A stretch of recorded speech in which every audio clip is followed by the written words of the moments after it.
क्या होगा जब एक लोकतंत्रात्मक देश में राजतंत्रात्मक शासन की तरह का व्यवहार हो? हाँ, आप जो सुन रहे हैं वो बिल्कुल सही सुन रहे हैं और बिल्कुल सही समझ रहे हैं। आपको कैसा लगेगा जब एक वंशानुगत राज हमारे नेता, हमारे पॉलिटिशियन करने लगेंगे तो क्या होगा? तो नमस्कार साथियों, स्वागत है आपका हमारे चैनल परचम IAS पे। तो आज हम बात करने वाले हैं ऐसी ही एक खबर के बारे में कि भारतीय राजनीति में वंशवाद ऐसा क्यों? अगर राजनीति है, लोकतंत्र है, तो वंशवाद क्यों?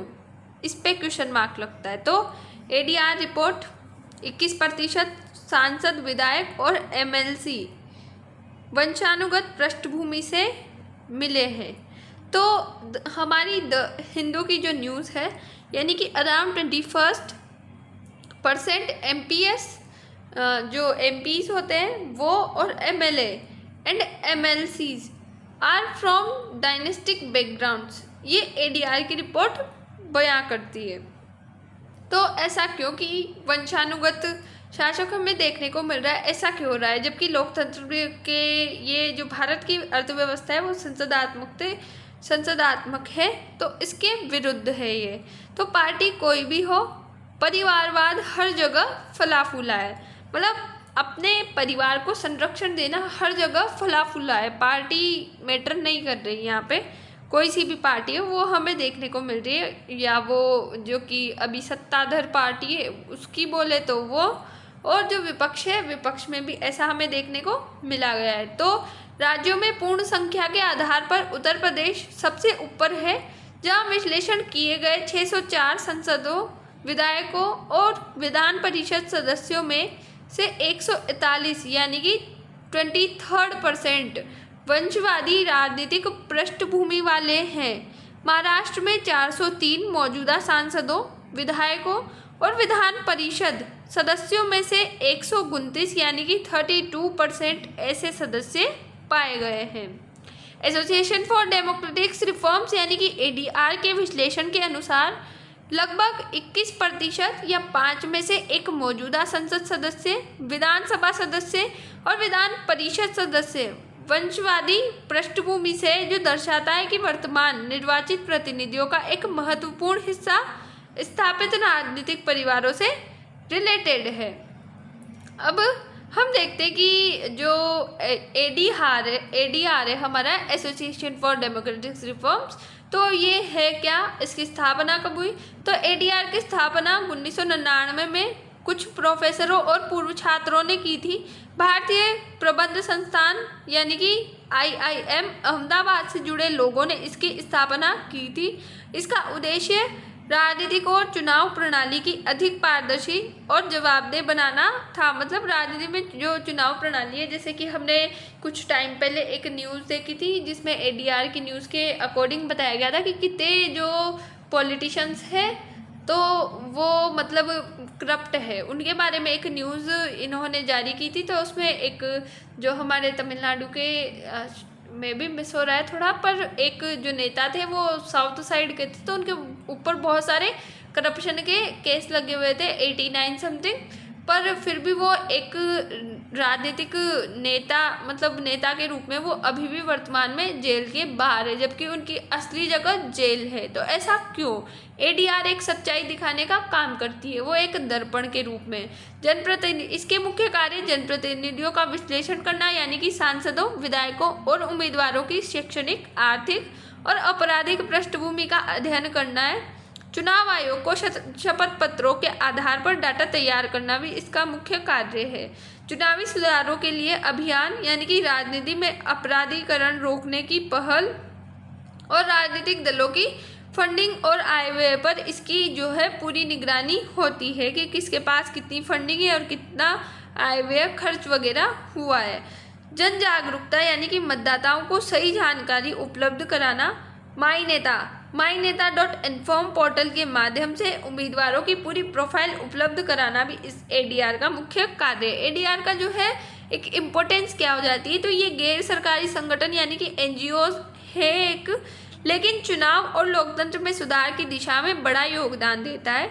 इसकी रिपोर्ट्स मीडिया, शोध संस्थानों और जनता को वास्तविक स्थिति समझने में मदद करती है। चुनाव आयोग और सुप्रीम कोर्ट में कई जनहित याचिकाएं दायर ये कर चुका है। अब जो राजनीतिक वंशवाद है तो इसके मुख्य आंकड़े क्या है, तो कुल सांसदों, विधायकों, MLCs में 21% वंशानुगत है, जो कि बहुत बड़ी मात्रा हो जाती है। एक पॉइंट ऑफ व्यू जिस टाइप से हमारे देश की व्यवस्था है, संसदात्मक व्यवस्था, उस हिसाब से ये बहुत ज़्यादा हो जाती है। युवाओं और पहली बार चुनकर आने वालों में वंशवाद का प्रतिशत बहुत अधिक देखा गया है। कई प्रमुख दलों में परिवारवाद गहराई से मौजूद है। वंशानुगत राजनीति क्या है?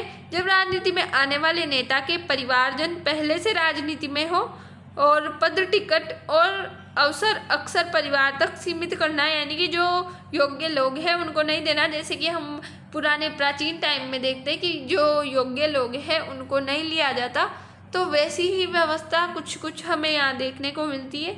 जनता के बजाय पारिवारिक पहचान से आगे बढ़ना, ये सब चीज़ें हमें वंशानुगत वंशवाद में देखने को मिलती है। अब वंशवाद आने के जो मुख्य कारण है वो क्या है, तो राजनीतिक दलों में टिकट बंटवारे पर परिवार का दबदबा बनाए रखना। एक लोगों में, समाज में ये चीज़ है कि हमारा दबदबा बने रहे, सब अपने आप को सुपीरियर बताना चाहते, तो इस वजह से आर्थिक संस्थान और पहचान पहले से ही इन्हें उपलब्ध होती है, तो उसका वो फ़ायदा उठाने की कोशिश करते हैं।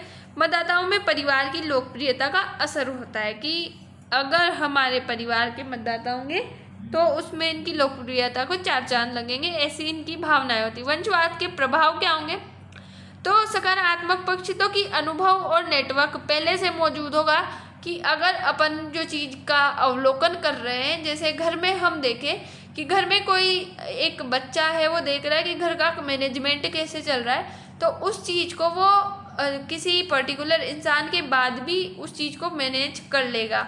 उसी तरह अगर कोई नेता है, उसका जो परिवार का व्यक्ति है वो उसको देख रहा है, उसकी पूरी गतिविधियों पर ध्यान रख रहा है, तो वो भी ऐसे करके इन सबको अपना के और बेहतर करने का प्रयास कर सकता है। जनता को भरोसा बनाने में आसानी होगी, क्योंकि उसके तो ब्लड ग्रुप में ही होगा, उसके DNA में ही होगा कि जनता में कैसे भरोसा बनाना है, कैसी नीतियाँ लानी पड़ेगी जिससे जनता को भरोसा होगा।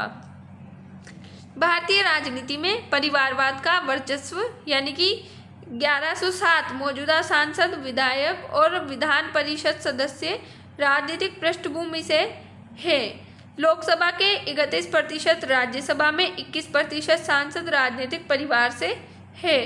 उसके बाद संख्या के लिहाज से उत्तर प्रदेश में सबसे ज़्यादा वंशवादी नेता यहाँ हमें ADR की रिपोर्ट के अनुसार देखने को मिलते हैं। अब इसके नकारात्मक पक्ष क्या है, तो इन नई प्रतिभाओं के लिए अवसर सीमित हो जाएंगे कि जो नई प्रतिभाओं वाले लोग हैं वो छिप सकते हैं इससे।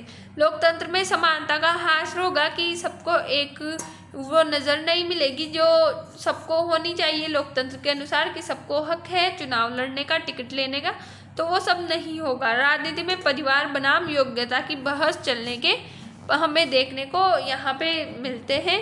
ADR रिपोर्ट का महत्व क्या है, तो भारतीय लोकतंत्र की वास्तविक स्थिति को सामने लाना इसका एक महत्व है। वंशवाद पर जन जागरूकता बढ़ाना, राजनीतिक दलों को पारदर्शिता और आंतरिक लोकतंत्र अपनाने की आवश्यकता यहाँ हमें देखने को मिलती है। तो आइए आज हम अपने टॉपिक के निष्कर्ष पे आते हैं। तो ADR रिपोर्ट साबित करती है कि भारतीय राजनीति में परिवारवाद गहराई से मौजूद है। लोकतंत्र को मजबूत बनाने के लिए योग्यता आधारित राजनीति को बढ़ावा जरूरी है।